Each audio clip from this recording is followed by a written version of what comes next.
Assalamualaikum warahmatullahi wabarakatuh. Saya di sini dari kelompok 4 akan menjelaskan materi tentang rukun iman. Baik, yang pertama dimulai dari iman kepada Allah. Iman kepada Allah adalah percaya dengan sepenuh hati akan eksistensi Allah dan keesaannya, mengikuti sesuai dengan tuntutan atau bimbingan Allah dan Rasul-Nya yang tersebut di dalam Al-Quran dan hadis Nabi. Kita harus percaya akan keberadaan Allah benar-benar nyata. Perintah beriman kepada Allah ada di dalam Al-Quran dan juga hadis. Salah satunya ada di dalam Al-Quran surah Al-Hajj ayat 62 yang artinya, kuasa Allah yang demikian itu adalah karena sesungguhnya Allah. Dialah Tuhan yang hak, dan sesungguhnya apa saja yang mereka seru selain dari Allah, itulah yang batil. Dan sesungguhnya Allah, dialah yang maha tinggi lagi maha besar. Cara kita merealisasikan iman kepada Allah bisa dilakukan dengan cara beribadah dengan ikhlas, mengikuti syariat Islam dengan baik, dan berjihad di jalan Allah dengan baik pula. Kemudian yang kedua adalah iman kepada malaikat. Iman kepada malaikat adalah mengimani keberadaan malaikat sebagai makhluk ciptaan Allah Subhanahu wa Ta'ala. Iman kepada malaikat juga berarti mengimani tugas dan amalan yang diberikan Allah kepada malaikat. Pelaksanaan kewajiban beriman kepada malaikat lahir dari Allah dan tertuang di dalam Al-Quran serta hadis. Salah satunya ada di dalam Al-Quran, Quran Surah Al-Baqarah ayat 177 yang artinya, akan tetapi kebaikan itu adalah bahwa engkau beriman kepada Allah dan hari akhir, dan malaikat-malaikatnya, dan kitab-kitabnya, dan rasul-rasulnya. Perwujudan perilaku yang mencerminkan beriman kepada malaikat antara lain berperilaku jujur, patuh dan taat, ikhlas dalam melaksanakan tugas, serta hati-hati dalam berbicara dan juga bertindak. Selanjutnya, iman kepada kitab-kitab Allah.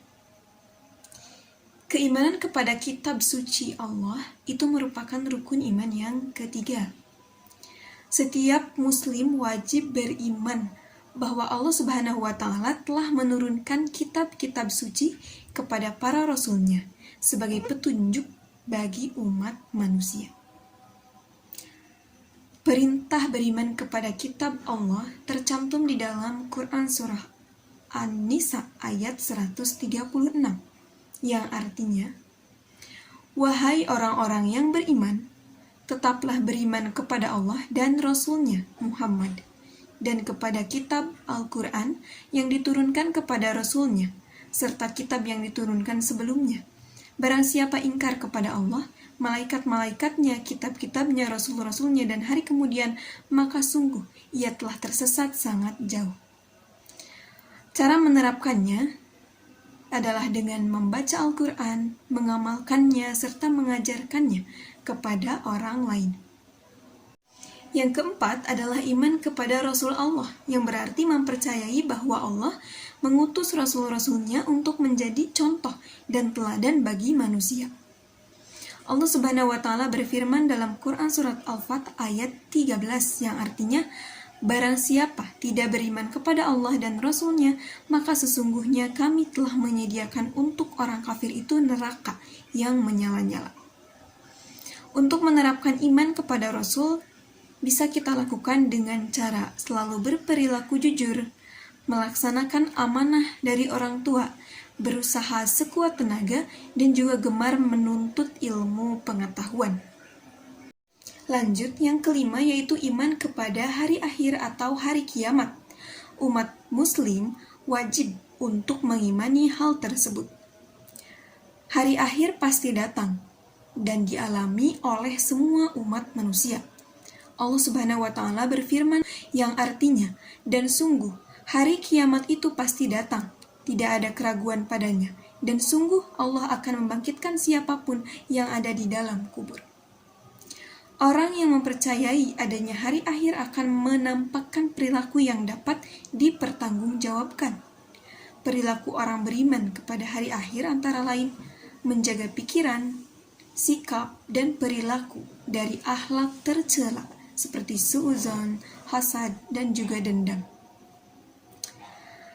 Yang terakhir adalah iman kepada qada dan qadar. Kita sebagai manusia harus percaya tentang adanya qada dan qadar. Qada dan qadar dalam kehidupan sehari-hari biasa disebut dengan takdir. Kita bisa mengambil beberapa hikmah dari qada dan qadar. Yang pertama, bahwa Allah itu telah menggariskan hukumnya dalam qada dan qadar. Dengan pemahaman yang benar, kita bisa mampu optimis dan juga selalu berdoa serta berikhtiar. Kita juga bisa menyadari bahwa Allah telah membekali manusia dengan berbagai perangkat untuk kehidupannya, untuk meraih kesuksesan dan juga keimanan di dalam hidupnya. Sekian, terima kasih. Wassalamualaikum warahmatullahi wabarakatuh.